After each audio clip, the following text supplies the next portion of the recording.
ಚಿತ್ರಗುಪ್ತರೇ, ಯಾಕಿಷ್ಟು ಕೋಪ? ಬನ್ನಿ ಇಲ್ಲಿ.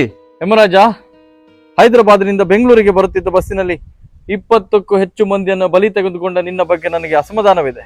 ಹೌದು, ಅದೊಂದು ದೊಡ್ಡ ಪ್ರಮಾದ ಆಗಿ ಹೋಗಿದೆ. ಆ ಕುರಿತಂತೆ ನಾನು ಭರತ ಖಂಡದ ಕ್ಷಮೆ ಕೇಳುತ್ತೇನೆ. ಇಂದಿನ ಕಲಾಪವನ್ನು ಆರಂಭಿಸಿ. ಇವರಿಬ್ಬರು ನಿನ್ನೆ ಅಪಘಾತದಲ್ಲಿ ಮರಣ ಹೊಂದಿದ್ದಾರೆ.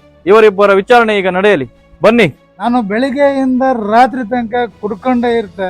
ಯೂಜಮ್ ಯಾವುದು ಬಿಡಿಲ್ಲ. ನಾನು ಎಲ್ಲಾ ಮಾಡಿದ್ದೆ. ಸಾಲ ತುಂಬಾ ಕಡೆ ಮಾಡಿದ್ದೆ, ಆದ್ರೆ 1 ರೂಪಾಯಿ ಎಲ್ಲೂ ಕಟ್ಟಿಲ್ಲ ಭಗವಂತ.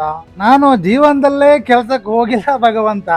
ನಿನ್ನೆ ರಾತ್ರಿ ಕುಡ್ಕೊಂಡು ಬರುವಾಗ ಆಕ್ಸಿಡೆಂಟ್ ಆಗಿ ಸತ್ತು ಹೋಗಿಲ್ಲ, ಬಂದೇ ಭಗವಂತ. ಶಾಬಾಷ್. ಚಿತ್ರಗುಪ್ತರೇ, ಈತನು ಅತ್ಯುತ್ತಮವಾದ ಜೀವನವನ್ನು ಅನುಭವಿಸಿದ್ದಾನೆ ಹಾಗೂ ಮಾಡಬೇಕಾದ್ದೆಲ್ಲವನ್ನ ಮಾಡಿದ್ದಾನೆ. ಇವನಿಗೆ ಸ್ವರ್ಗಕ್ಕೆ ಹೋಗಬೇಕಾದ ಸಾಧನಗಳನ್ನು ಅವನಿಗೆ ಕೊಟ್ಟು ಕಳಿಸಿ. ಹೋಗು ಕಂದ, ಹೋಗು. ಬಾ ಕಂದ, ಸ್ವರ್ಗಕ್ಕೆ ಹೋಗುವ ವೀಸಾ ಮತ್ತು ಪಾಸ್ಪೋರ್ಟ್ ಇದರಲ್ಲಿದೆ. ಒಳ್ಳೇದಾಗ್ಲಿ. ಬಡತನದ ಕುಟುಂಬ ಮಹಾಪ್ರಭುಗಳೇ. ರಾತ್ರಿ ಶಾಲೆಯಲ್ಲಿ ಓದಿ ಕೆಲಸ ಸಿಕ್ತು. 2 ಶಿಫ್ಟ್ ನಲ್ಲಿ ಕೆಲಸ ಮಾಡಿ 4 ತಂಗಿಯರ ಮದುವೆ ಮಾಡಿದೆ, ಮನೆ ಕಟ್ಟಿದೆ, ಭಾವಂದಿರಿಗೆ ವ್ಯವಹಾರ ಮಾಡಿಕೊಟ್ಟೆ. ನಿನ್ನೆ ರಾತ್ರಿ ಪಾಳಿ ಮುಗಿಸಿ ಬರುವಾಗ ಲಾರಿ ಅಡಿ ಸಿಕ್ಕಿ ಇಲ್ಲಿಗೆ ಬಂದೆ ಮಹಾಪ್ರಭು. ಮೂರ್ಖ ಮಾನವ, ಬದುಕುವ ಬಗೆಯೇ ನಿನಗೆ ಗೊತ್ತಿಲ್ಲ.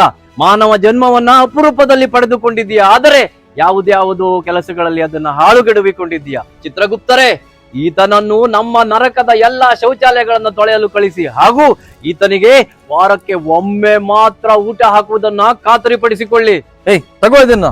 ಇವತ್ತಿನಿಂದನೇ ಸ್ವಚ್ಛ ಮಾಡುವಂತ ಕಾರ್ಯವನ್ನ ಆರಂಭಿಸು. ಹೋಗು.